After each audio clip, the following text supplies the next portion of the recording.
Question number 2, Jamie Lee Ross. Mr Speaker, my question is to the Minister of Finance and asks, what budget approach is the government taking to ensure that New Zealanders in genuine need receive targeted and effective support through public services? The Honourable Bill English. Mr Speaker, the government is building on its approach over the past 6 years, which is focused on delivering better results for people from public services and targeting spending on its services where we can get a return from effective delivery. During our first term, we capped the public sector headcount, we reprioritised spending towards frontline services and extracted an efficiency dividend from the public sector. In our second term, the BPS program started to deliver measurable results in meeting some of New Zealand's most challenging issues, and the introduction of the investment approach to welfare has demonstrated a marked improvement in government decision-making and policy delivery and reduced welfare dependency. We intend to build further on this and other programs. Supplementary. Supplementary question, Jamie Lee Ross. How will the government's approach to delivering better public services be reflected in its preparation of Budget 2015? Honourable Bill English. Well, Mr Speaker, Budget 2015 will involve continued restraint in government spending, and the government is bringing in a set of tools which demonstrate that what works for our communities, what makes them safer and better educated, for instance, also works for the government's books. As the Prime Minister has confirmed, one of the government's priorities for this term will be helping children and families in material deprivation and hardship. In particular, the government will focus on children and their families at risk of poor education, criminal justice and employment results. Many of these families are not well served by current public service arrangements. This will require extra resources for initiatives that focus on children and their families in need and achieving results for them. The government expects this will require a combination of some new investment, but also significant reprioritising money from existing spending that doesn't work.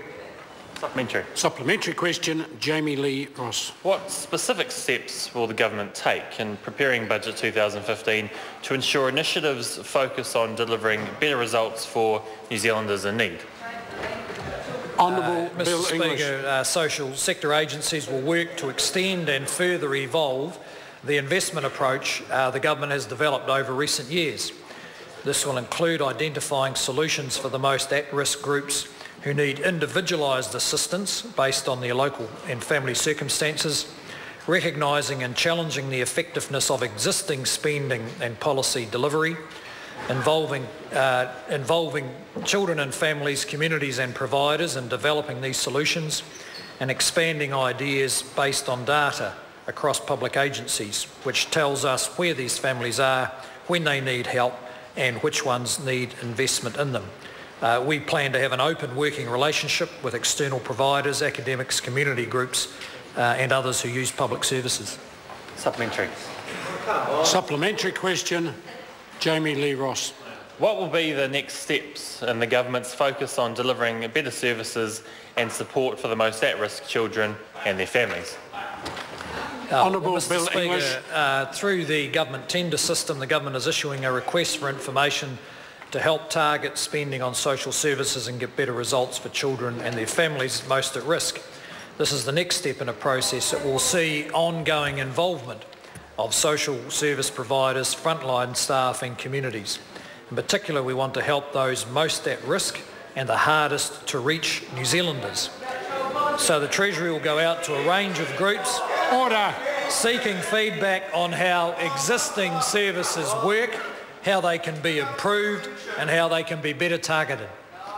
Supplementary. Supplementary question, Marama Fox.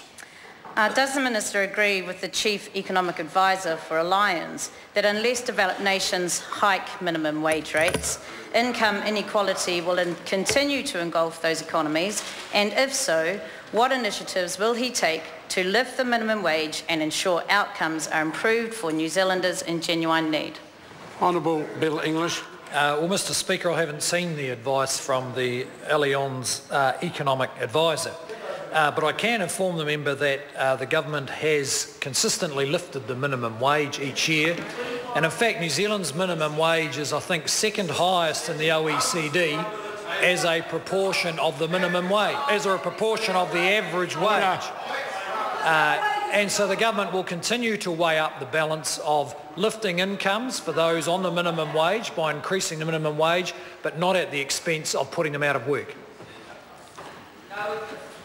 Question number 3, Honourable Annette King. Thank you, Mr Speaker. My